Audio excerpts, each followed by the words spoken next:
नमस्कार बच्चों। आज हम आपको गुरुत्व के अंतर्गत तथा गुरुत्व के विरुद्ध गति के समीकरण पर आधारित सवालों को बताएंगे। गति के समीकरण तो हम बता चुके हैं। तो गति के समीकरण में हमने बताया था, जब त्वरित गति होती है तो गति के समीकरण क्या होते हैं, मंदित गति होती है क्या होता है, और अगर वस्तु ऊपर या नीचे जाती है तो ऊपर या नीचे जाने पर क्या होता है कि गुरुत्वाकर्षण बल की या तो अंतर्गत गति कर रही होती है या विरुद्ध। हमें पता है कि गुरुत्वाकर्षण बल हमेशा पृथ्वी के केंद्र की ओर लगता है।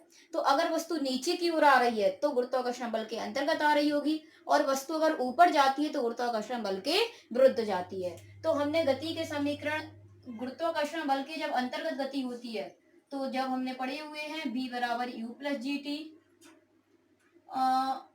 h बराबर U T plus half G T square, और v स्क्वायर बराबर you square plus 2gh।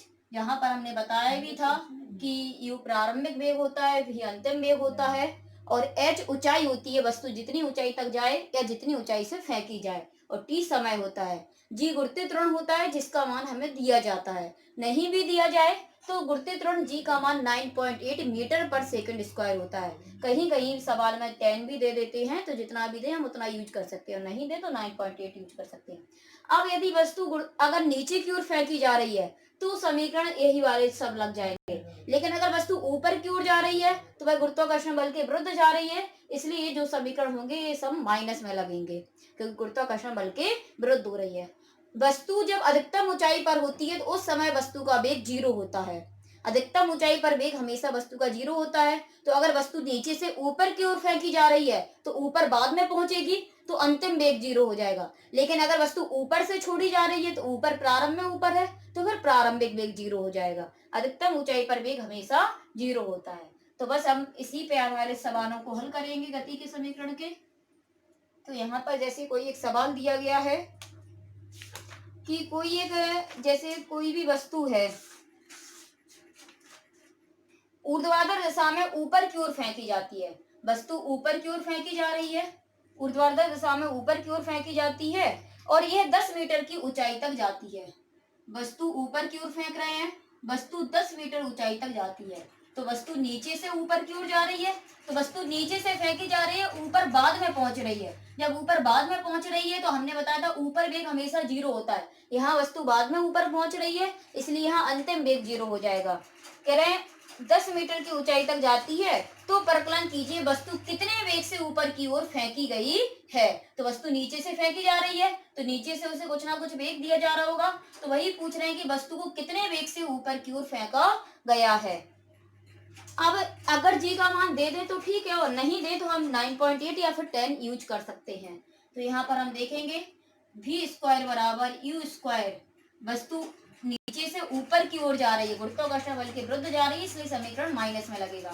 v का मान 0 है, u की वैल्यू हमें निकालना है 2, g का मान 9.8, h का मान 10। तो 0 का स्क्वायर 0, u स्क्वायर, पॉइंट हटाएंगे 1 0, 10 से 10 कट जाएगा, 98 दूनी 196।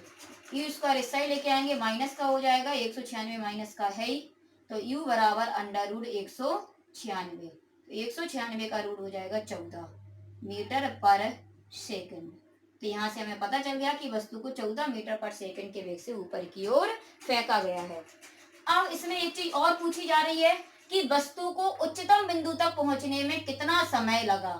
तो वस्तु को उच्चतम बिंदु तक पहुंचने में कितना समय लगा, तो हम मान लेते हैं t समय लगा है।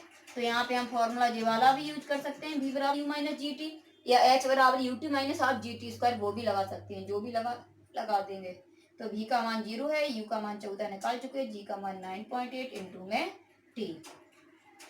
14 इस साइड लेके आएंगे, माइनस का हो जाएगा, माइनस का 9.8 इंटू टी, माइनस से माइनस कैंसिल हो जाएगा, अगर टी निकालना है तो 9.8 अपॉन में आ जाएगा। पॉइंट हटाएंगे 1 0, 7 से काट देंगे, 7 एकम 7, 7 चौको 28, 20, 2 से काटेंगे तो t बराबर 10/7 सेकंड। तो इस तरह से गुरुत्व के अंतर्गत या गुरुत्व के विरुद्ध अगर गति हो रही होती है तो उनके सवालों को हल किया जाता है। इसमें जैसे वस्तु ऊपर की ओर फेंकी जा रही थी, गुरुत्वाकर्षण बल के विरुद्ध जा रही थी, लेकिन अगर वही वस्तु नीचे की ओर आ रही हो, अगर जैसे हम एक सवाल बता देते हैं आपको उस तरह वाला।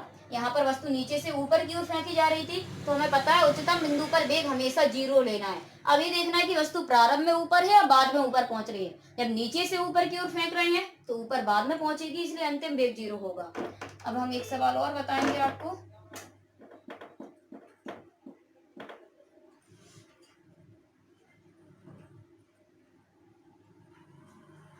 जैसे कह दिया जाए कि एक वस्तु ऊपर से गिराई जा रही है पृथ्वी तल से, एक वस्तु पृथ्वी तल से 20 मीटर की ऊंचाई से, वस्तु पृथ्वी तल से 20 मीटर की ऊंचाई पर है और वस्तु को पृथ्वी तल से 20 मीटर की ऊंचाई से स्वतंत्रता पूर्वक नीचे की ओर छोड़ा जा रहा है। तो जब ऊंचाई से छोड़ा जा रहा है तो उसका वेग 0 हो जाएगा, प्रारंभिक वेग 0। ऊपर से छोड़ी जा रही वस्तु, पृथ्वी तल पर आने पर उस वस्तु का वेग कितना हो जाएगा। तो हम मान लेते हैं पृथ्वी तल पर आने पर उस वस्तु का वेग v हो जाता है, तो वो हमें निकालना है। तो यहाँ पर हम देख रहे हैं कि वस्तु नीचे की ओर आ रही है, इसलिए फॉर्मूला हम प्लस में लगाएंगे। v का मान निकालना है, u का मान 0 है, 2g का मान 9.8। सवाल में देख लेते हैं 9.8 है या 10 है।